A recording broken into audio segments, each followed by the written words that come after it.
बड़ी खबर बता रखे हैं। आंध्र प्रदेश के फसला गांव में 7 नक्सली मारे गए हैं। अस्पताल लाए गए नक्सलियों के शव, ये जानकारी मिल रही है। अस्पताल में हिडमा समेत 13 नक्सलियों के शव रखे हुए हैं। नक्सलियों के परिजन भी अस्पताल पहुंचे हैं। अस्पताल में अब सुरक्षा बढ़ा दी गई है। तो आंध्र प्रदेश के फसला गांव में जो नक्सली मारे गए हैं उनके शव लाए जा चुके हैं। अस्पताल में इनके शवों को रखा गया है।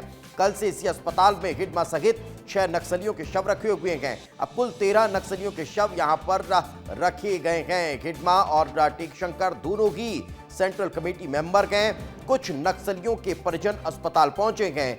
अब तक मारे गए नक्सलियों का पोस्टमार्टम नहीं हो पाया है। अस्पताल में सुरक्षा और बढ़ा दी गई है।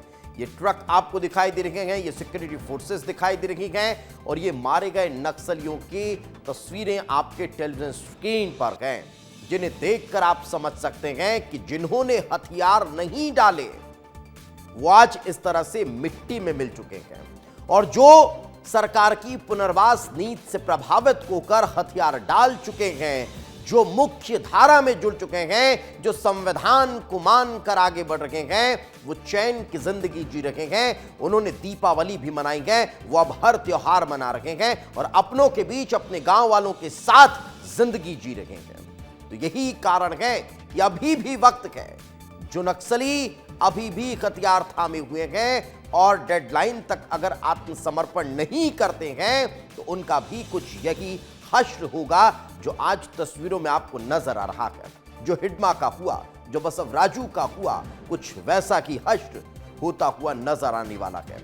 यही कारण है कि जो सिक्योरिटी फोर्सेस हैं, जो सरकारें हैं, वो लगातार ये अपील कर रही हैं कि हथियार डाल दीजिए। इस वक्त हमारे सहयोगी संजय हमारे साथ जुड़ चुके हैं। संजय, कल से आज तक लगातार एक के बाद एक सफलताएं मिल रही हैं और वो सफलताएं इस बात की तरफ इशारा कर रही हैं कि अब सब कुछ खत्म हो चुका है। लेकिन क्या अभी भी कोई बड़े नक्सली ऐसे हैं जो बचे हुए हैं, जिनके सरेंडर या आत्मसमर्पण नहीं करने पर उनके भी एनकाउंटर की जानकारियां निकलकर सामने आ सकती है? बिल्कुल विवेक, देखिए अब तक जो हिडमा जो नक्सल संगठन में सबसे कुख्यात चेहरा था और ऐसा माना जाता था कि हिडमा तक पहुंचना भी नामुमकिन है। आज वो हिडमा बीते 36 घंटों से इसी अस्पताल के रंपासोडावरम, जो कि आंध्र प्रदेश का एक छोटा सा शहर है, उसके अस्पताल के मॉर्चुरी में बीते 36 घंटों से उसका शव रखा हुआ है। फिलहाल हिडमा के परिजन और उसके साथ उसकी पत्नी और बाकी लोगों के परिजन भी जो हैं वो फिलहाल पहुँचे हैं रंपासोडावरम के अस्पताल में, ताकि यहाँ पोस्टमार्टम की प्रक्रिया शुरू हो सके। दूसरा सवाल जो आपने पूछा कि क्या हिडमा के अलावा ऐसे कई और नक्सली हैं जो फिलहाल फोर्स के टारगेट में होंगे, तो आज ही फोर्स ने एक और बड़े टारगेट को न्यूट्रलाइज किया है, जिसका नाम था टेकशंकर, जो कि आंध्र उड़ीसा बॉर्डर का सबसे बड़ा नक्सल चेहरा था।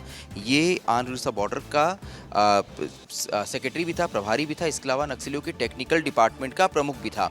तो फिलहाल उस टेकशंकर को भी फोर्स ने न्यूट्रलाइज कर दिया है। इसके अलावा देवजी, संग्राम, गणपति और मिसिर बेसरा जैसे कुछ बड़े नाम हैं जो फिलहाल जंगलों में सक्रिय हैं। इसके अलावा कुछ और सेंट्रल कमेटी मेंबर जिसमें रामधर यहाँ प्लानिंग क्या चल रही है, यहाँ क्या होने वाला है संजय, कुछ अभी तक पता चल पाया? देखिए फिलहाल कुछ घंटे पहले हिडमा, उसकी पत्नी राजे और कुछ और नक्सलियों के परिजन यहाँ पहुँचे हैं। आज जो 7 नक्सली इनकाउंटर मारे गए, उनके परिजन भी उनके शव भी फिलहाल यहाँ पहुँच गए हैं इस अस्पताल में। लेकिन फिलहाल यहाँ पर इंतज़ार किया जा रहा है। कुछ तकनीकी समस्याओं के चलते फिलहाल ये पोस्टमार्टम की प्रक्रिया शुरू नहीं हो पाई है। ऐसा बताया जा रहा है सूत्रों के द्वारा कि फिलहाल DNA सैंपल मैच किया जा रहा है हिडमा का। हिडमा नक्सल संगठन का बहुत बड़ा नाम था, ऐसे में पुलिस और सरकार कोई चूक नहीं करना चाहती। यही वजह है कि FSL की टीम, राजस्व की टीम, आंध्र प्रदेश की हो चाहे छत्तीसगढ़ की हो, सुबह से ही वो यहाँ बैठी हुई है। देखिएगा, उनके लिए बाकायदे एक टेंट लगाया गया। आपको यहाँ बहुत सारे लोग नजर आएंगे खड़े हुए, बहुत सारी संख्या में फोर्स नजर आएगी। ये सारे लोग कल से ही यहाँ डटे हुए हैं। सभी इंतजार कर रहे हैं कि एक बार सारी कानूनी प्रक्रियाओं से गुजर जाया जाए, इसके बाद पोस्टमार्टम की प्रक्रिया शुरू की जाए। लगभग 2 से 3 घंटे पहले हिडमा के परिजन यहाँ पहुँचे हैं। उनके भाई के यहाँ पहुँचने की जानकारी सामने आई है।